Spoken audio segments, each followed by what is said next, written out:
নিয়োগ দুর্নীতি তদন্তে পার্থ চট্টোপাধ্যায়ের ঘনিষ্ঠ অর্পিতা মুখোপাধ্যায়ের দুটি ফ্ল্যাট থেকে নগদ 50 কোটি টাকার পাহাড় বাজেয়াপ্ত করেছিল ইডি। তবে চাকরি বিক্রির মাধ্যমে কোটি কোটি টাকার কারবার চালাচ্ছিলেন আরো অনেকে। এবার একেবারে কলকাতা হাইকোর্টে রিপোর্ট পেশ করে তা নিয়ে চাঞ্চল্যকর দাবি করল সিবিআই।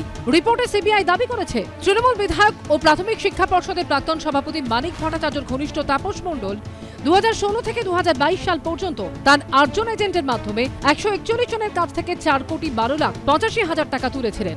সিবিআই সূত্রে দাবি, টাকা তোলা নিরিখে পিছিয়ে ছিলেন না কুন্তল ঘোষ। রিপোর্টে সিবিআই দাবি করেছে, কুন্তল ঘোষকে 5,23,00,000 টাকা দিয়েছিল তাপস মণ্ডল। একই সময় কুন্তল ঘোষ তার 3 এজেন্টের মাধ্যমে 71 জন চাকরি প্রার্থীর থেকে 3,23,00,000 টাকা তুলেছিলেন। বিরোধীদের প্রশ্ন, তাপস মণ্ডল কুন্তল ঘোষের হাত ঘুরে এই টাকা শেষ অবধি কাদের পকেটে গেছিল? মানুষ 5%, 25%, 12% এজেন্টদের নিয়ে উৎসাহী নন। কতদিন আর ছোট মাছ খাওয়াবেন? আমরা তো রোজ বলছি, কাতলা কোথায়, বড় মাথাওয়ালা মাছ কোথায়, তাদের নিয়ে আসুন, নাহলে এই সমস্ত কথা মানুষ কোনো উৎসাহ পাচ্ছে না। সিবিআই অ্যাকশন নিক, রাজ্য পুলিশ তো অ্যাকশন নেবে না, ওদেরকে প্রশ্রয় দেবে। সিবিআই অ্যাকশন নিচ্ছে না কেন? রাজ্য পুলিশ অথবা সিবিআই কেউই এই অপরাধীদের বিরুদ্ধে অ্যাকশন নেবে না, সব জমিয়ে রাখছে খেলা করার জন্য। সিবিআই রিপোর্টে দাবি করা হয়েছে, অভিযুক্তরা www.wbtetresults.com নামে ভুয়ো ওয়েবসাইট তৈরি করে। সেই ওয়েবসাইটে টেটে ফেল করা প্রার্থীদের পাশ করে দেখানো হতো।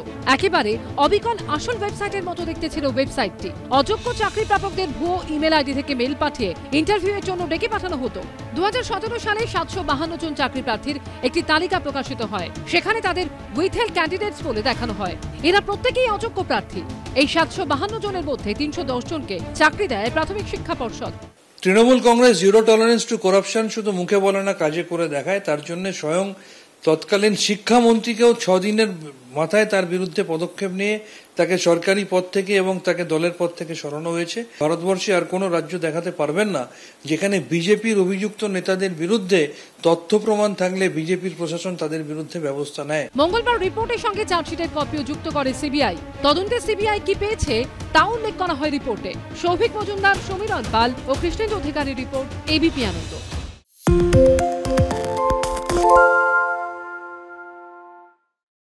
সত্য অন্তহীন, সত্যের খোঁজও তাই, সত্য সন্ধানে তাই আমরা অক্লান্ত, অকুতভয়। এবিপি আনন্দ নতুন ভাবনার প্রতীক, যা মনে মুক্ত, তথ্যে যুক্ত এবং যাবতীয় সীমানার বাঁধন থেকে মুক্ত। সীমা না শব্দটির মধ্যেই লুকিয়ে আছে মানা শব্দটি, যেন চোখ রাঙানি এক অদৃশ্য বেড়াজাল, যা আটকে রাখে আমাদের এক ছোট্ট গণ্ডির মধ্যে। একমাত্র সঠিক খবরই গড়ে তুলবে এক মুক্ত সমাজ।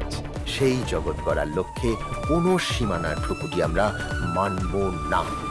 এবিপি আনন্দ এগিয়ে থাকে, এগিয়ে রাখে।